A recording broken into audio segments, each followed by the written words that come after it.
Hello குட்டீஸ், praise Lord. How are you?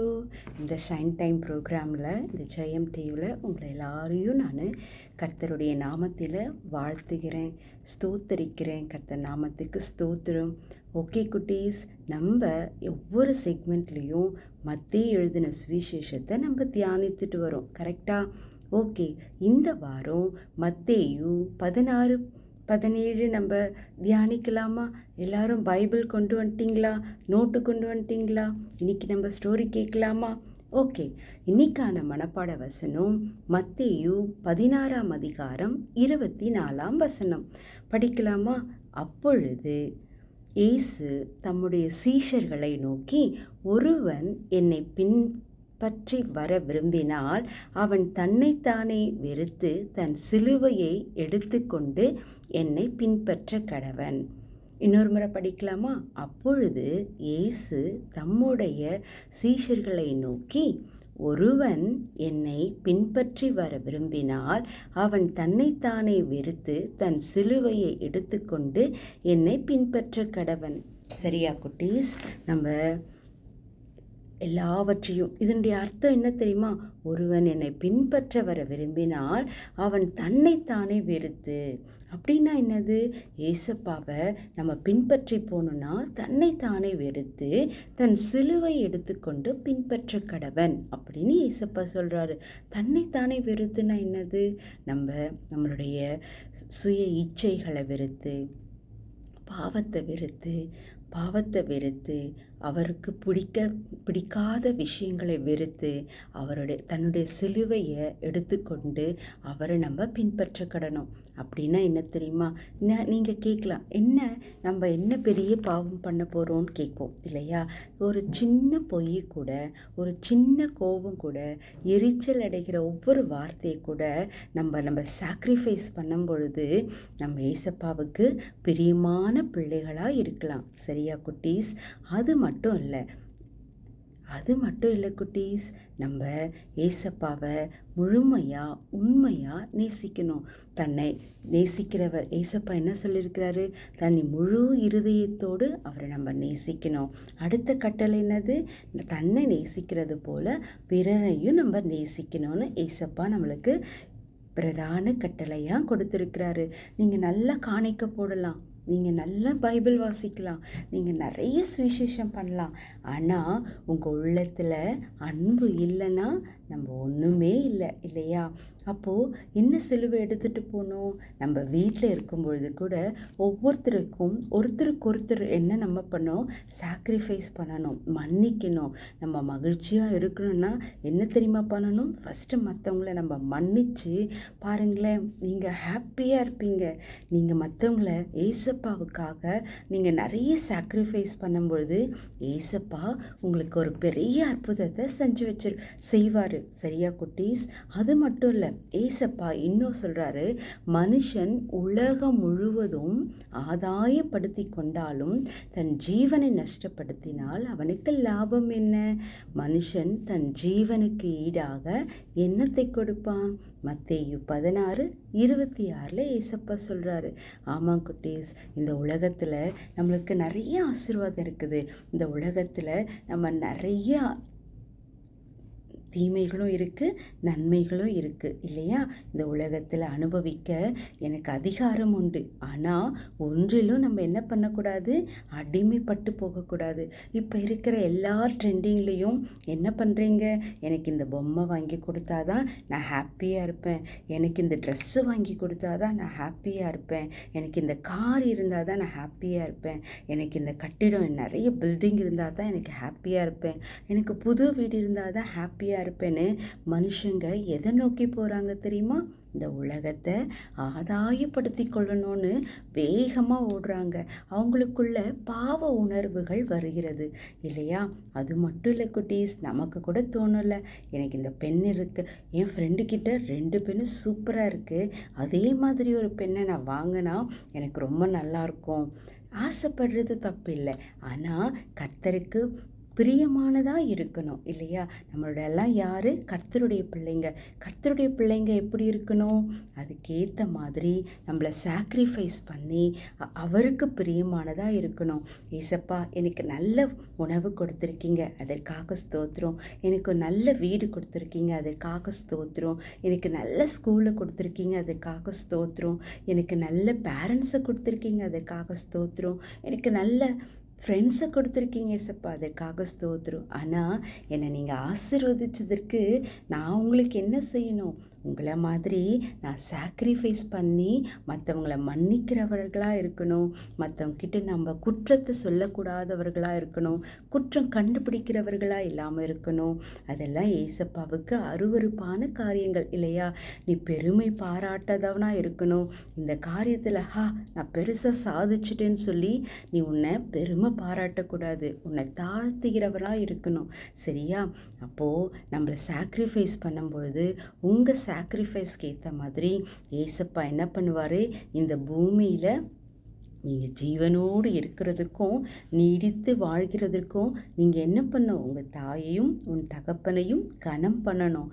சரியா? என் mummy எனக்கு இது செய்யலை, என் டேடி எனக்கு இது செய்யலை அப்படின்னு நம்ம அடம் பிடிக்கிற மாதிரி இல்லாமல் கர்த்தருக்கு பிரியமானதாக நம்ம வாழணும் குட்டீஸ். ஓகேவா? அது மட்டும் இல்லை, இதில் 16ஆம் அதிகாரத்தில் சதிசெயர் எல்லாரும் என்ன பண்ணாங்கன்னா ஏசப்பாவை சோதிக்கணும்னு இது பண்ணாங்க. அப்போது அவர் என்ன சொன்னாங்க? இவர் எங்களுக்கு சில டவுட்ஸ் இருக்குது ஏசப்பா, நீங்கள் எனக்கு அதுக்கு என்ன பண்ணுங்க, எனக்கு அடையாளம் வேணும். இப்போ நம்மளுக்கு ஒரு அற்புதம் நடந்தால் தான் நம்ம என்ன பண்ணுறோம்? அடையாளம் கேட்குறோம் இல்லையா?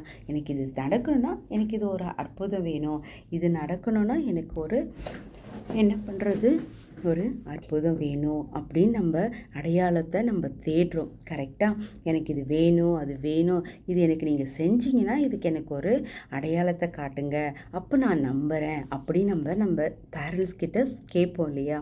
அதே மாதிரி தான் பரிசெயரும் சதிசெயரும் ஏசப்பாவை சோதிக்கும்படி வனாந்தரத்தில் ஒரு அடையாளத்தை எங்களுக்கு காட்டுங்க அப்படின்னு கேட்டாங்க. அப்போ ஏசப்பா சொன்னார், வனாந்தரத்தில் மாயக்காரர்களாகிய உங்களுக்கு இந்த சந்ததியில் நீங்கள் எல்லாரும் என்ன கேட்குறீங்க? அடையாளத்தை கேட்குறீங்களே, தீர்க்க தரிசனம் அப்படின்னு தீர்க்க தரிசின் அடையாளத்தை தவிர என்கிட்ட வேறு எந்த அடையாளம் சொல்லப்படலை. அப்போது சீஷர்களெல்லாம் சேர்ந்து என்ன பண்ணாங்க? அப்பங்களை கொண்டு வர சொல்லி ஏசப்பா சொன்னாங்க. அப்போ பரிசெயரும் சதிசெயரும் புளித்த மாவுக்கு எச்சரிக்கையாக இருங்க அப்படின்னு ஏசப்பா யாரை பார்த்து சொன்னாங்க? சீஷர்களை பார்த்து சொன்னாங்க. அப்போது சீஷர்கள் மிஸ் அண்டர்ஸ்டாண்டிங் பண்ணிக்கிட்டாங்க குட்டீஸ். என்ன தெரியுமா? அப்பத்தை தான் அப்படி சொல்கிறாங்க அப்படின்னு யார்? சீஷர்கள் நினச்சாங்க. அப்போ ஏசப்பாவுக்கு அவங்களுடைய நினைவுகளை பார்த்தோன்னே சட்டுன்னு கோபம் வந்துடுச்சு. என்னது, நான் அப்பத்தையா நான் சொன்னேன்? பரிசெயருக்கும் சதிசெயருக்கும் நீங்கள் என்ன பண்ணுங்க, எச்சரிக்கையாக இருங்க அப்படின்னு சொன்னால் நீங்கள் அப்பத்தையா நான் சொன்னேன்? நம்ம மிஸ்ஸு கூட இல்லையா, இந்த ஹோம்ஒர்க் பண்ண சொன்னால் நீ வேறு மாதிரி பண்ணிட்டு வந்திருக்கிறிய, நீ என்ன அண்டர்ஸ்டாண்ட் பண்ணிக்கிட்ட அப்படின்னு கோபம் வரும் இல்லை? டேடி மம்மி கூட சில விஷயங்களை கேட்பாங்களே, உனக்கு எத்தனை முறை நான் சொல்லி கொடுக்குறேன், ஆனால் நீ இதிலிருந்து நீ மாற மாட்டேன்றியே, வேறு மாதிரி அண்டர்ஸ்டாண்ட் பண்ணிக்கிறியே அப்படின்னு ஒரு கான்செப்டை, ஒரு சயின்ஸோ சோஷியலோ மேக்ஸோ நம்ம எவ்வளோ ஒர்க் அவுட் பண்ணாலும் யார் சொல்லித்தரா உங்களுக்கு? உங்கள் டேடி மம்மி சொல்லித்தருவாங்க, இல்லை நீங்கள் எல்லோரும் டியூஷன் போவீங்க, இல்லை சில பேர் வீட்லேயே சமத்தாக உட்காந்து படிப்பீங்க இல்லையா? ஆனால் சம்டைம்ஸ் நம்மளுக்கு சில விஷயங்கள் புரியாது. அப்போ யார் உங்களுக்கு சொல்லித்தருவாங்க? டேடி மம்மி சொல்லித்தருவாங்க, இல்லை மிஸ் சொல்லித்தருவாங்க, இல்லை டியூஷன் மிஸ் சொல்லித்தருவாங்க. அப்போ அவங்க என்ன சொல்லுவாங்க? என்ன இந்த கான்செப்ட் நான் உனக்கு எத்தனை முறை எடுக்கிறது, ஆனால் நீ வேறு மாதிரி அண்டர்ஸ்டாண்ட் பண்ணிக்கிறியே அப்படின்னு சொல்லும்பொழுது எவ்வளோ கஷ்டமாக இருக்கும். அதே மாதிரி தான் சீஷர்களை பார்த்து ஏசப்பா சொன்னார், நான் இன்னுமா நீங்கள் உணர்வில்லாமல் இருக்கிறீங்க. சீஷர்களெல்லாம் என்ன சொன்னாங்க? புளித்த மாவத்தை குறித்து நீங்கள் எச்சரிக்கையாக இருக்க நான் சொன்னால் நீங்கள் அந்த 5 அப்பத்தை நீங்கள் எத்தனை கூட எடுத்தீங்களேன்றதை நீங்கள் நினைவு கூறுறீங்களே அப்படின்னு சொன்னார். இதில் ஒரு விஷயத்தை நீங்கள் கவனிக்கணும். ஏசப்பா 5 அப்பத்தை 2 மீனை 5000 பேருக்கு போஷித்தார். கரெக்டு தானே? லாஸ்ட் செக்மெண்ட்டில் நம்ம பார்த்தோம். இதில் ஏசப்பா பார்த்தீங்களா எவ்வளோ கரெக்டாக சீஷர்கள்கிட்ட ஞாபகம் வச்சு கேட்குறாரு, இன்னும் எத்தனை கூட மீதம் இருக்குது அப்படின்னு. பார்த்தீங்களா, ஏசப்பா நம்மளுக்கு கற்றுக் கொடுக்குற பாடம் என்னது? நம்மக்கிட்ட எவ்வளோ காசு இருந்தாலும் எவ்வளோ திறமை இருந்தாலும் ஏசப்பா நம்மக்கிட்ட வந்து என்ன பண்ணுவார்? கணக்கு கேட்பார். நீங்கள் ஒரு காரியத்தில் கரெக்டாக இருக்கணும். சின்ன சின்ன விஷயத்தில் கூட நீங்கள் ஏசப்பாவுக்கு உண்மையாக இருக்கும் பொழுது அநேகர்களுக்கு நீங்கள் ஆசீர்வாதமாக இருப்பீங்க குட்டீஸ். அது மட்டும் இல்லை, எந்த ஒரு விஷயம் இருந்தாலும் ஏசப்பா இந்த ட்ரெஸ் போட போகிறேன், இதில் என்ன ட்ரெஸ் போட்டோம், இன்றைக்கி நான் வந்து ஸ்பீச் பேச போகிறேன், நான் எப்படி பேசட்டும், நான் எப்படி ப்ரெசன்ட் பண்ணட்டும், ஏசப்பா இன்றைக்கி மேக்ஸ் டெஸ்ட் இருக்கு ஏசப்பா, இதில் நான் எப்படி ப்ரெசன்ட் பண்ணட்டும், எனக்கு ஞானத்தை தாங்க, இதில் நான் என்ன பண்ணட்டும். நீங்கள் எல்லாரும் கேட்கலாம், இதெல்லாமா கூட நம்ம ஏசப்பா கிட்ட கேட்குறது? என்ன ட்ரெஸ்ஸு போடுறதுன்னு கூடவா நான் கேட்குறதுன்னு கேட்கலாம். ஆனால் நீங்கள் கேட்டு பாருங்களேன், சின்ன சின்ன விஷயத்த அவரிடத்துல நீங்கள் நெருங்கும் பொழுது அவருடைய இருதயத்துக்கு நீங்கள் ஏற்றவர்களாக இருப்பீங்க. தாவீது தெரியும் இல்லையா? தாவீதை யார் தேர்ந்தெடுத்தது? அவங்க சகோதரர்கள் மத்தியில் தாவீதை யார் வந்து தேர்ந்தெடுத்தது? ஜீசஸ் தேர்ந்தெடுத்தார். அற்பமாக எனப்பட்ட தாவீதை, ஆடு மேய்த்த தாவீதை ராஜாக்கள் மத்தியில் உயர செய்த ஆண்டவர். ஆனால் தாவீது என்ன பண்ணார் தெரியுமா? சின்ன சின்ன விஷயமா இருந்தாலும் ஏசப்பா கிட்ட போய் சொல்லுவார், ஏசப்பா நான் இதை செய்ய போகிறேன், ஏசப்பா சாலமோனு கிட்ட நான் இது இப்படி ஒரு பிரச்சனை இருக்குது, நான் இப்படி இவங்கெல்லாம் என் கையில் என்னை ஒப்பு கொடுத்துடாதீங்க, அவங்க கையில் என்னை ஒப்பு கொடுத்துடாதீங்க. சண்டை வந்தாலும் சரி, என்ன ஒரு காரியம் வந்தாலும் ஏசப்பா கிட்ட போயிட்டு தாவீது என்ன பண்ணுவார்? தன் இருதயத்தில் இருக்கிற ஒவ்வொரு விஷயத்தையும் சொல்லி சொல்லி செய்வார். ஆனால் அவருடைய நெகட்டிவாக நம்ம நினைக்காம பாசிட்டிவாக நினைக்கும் பொழுது ஏசப்பா சொல்கிறாரு, தாவீது என் இருதயத்துக்கு ஏற்றவன். ஏன்?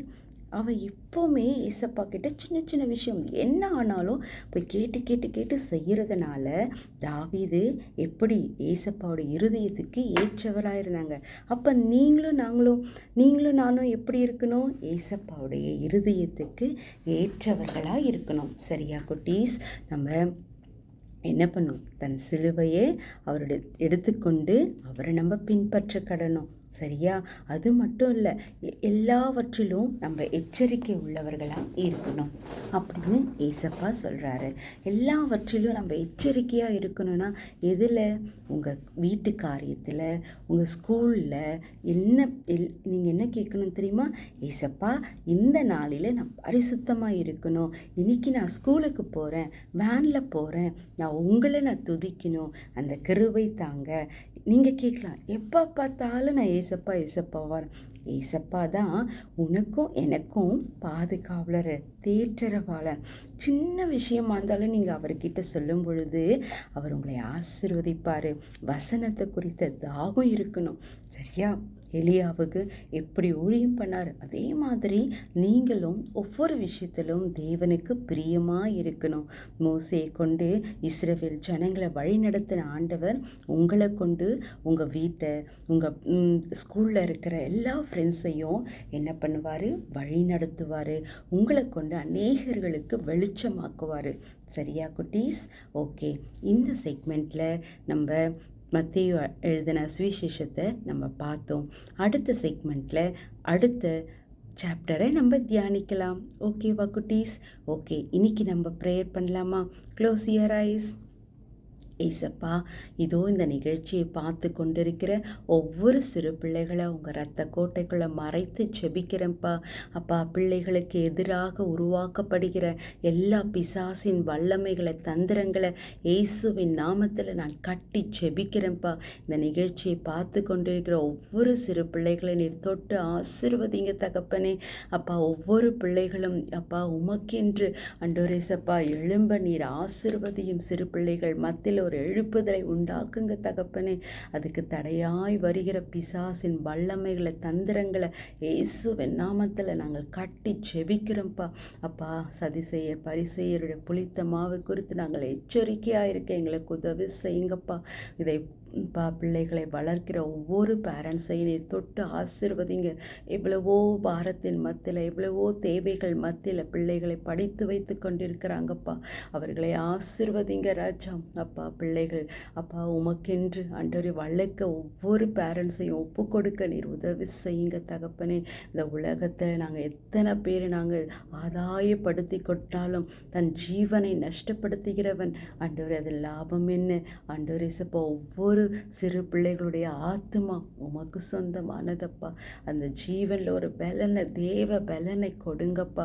இந்த உலக பிரகாரமான காரியங்களில் அவர்கள் அடிமைப்பட்டு போகாதபடி ஒவ்வொரு சிறு பிள்ளைகளை உங்கள் ரத்த கோட்டைக்குள்ளே மறைத்து ஜெபிக்கிற எல்லா ஃபோன்கள் அடிக்டிலிருந்தும் அப்பா, கேம்ஸ் அடிக்டிலிருந்தும் போதைப்பொருள் அடிக்டிலிருந்தும் அவர்களுக்கு இப்பொழுது நீர் விடுதலை கொடுப்பீராக.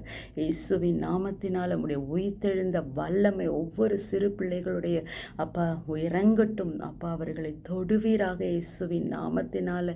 எல்லா நோய்களும், எல்லா ஆண்டவரே சப்பா, எல்லா சோர்வுகளும் அவர்களை விட்டு வெளியேறுவதாக இயேசுவின் நாமத்தினால. அப்பா, இந்த ஜெபத்தை நீர் கேட்டதற்காக ஸ்தோத்திரம். ஆவியானவரே ஸ்தோத்திரம். பரிசுத்தரே ஸ்தோத்திரம். ஒருவராய் பெரிய அதிசயங்கள் செய்கிறவரே ஸ்தோத்திரம். இயேசு கிறிஸ்துவின் நாமத்தில் ஜெபிக்கிறோம் நல்ல பிதாவே, ஆமீன்.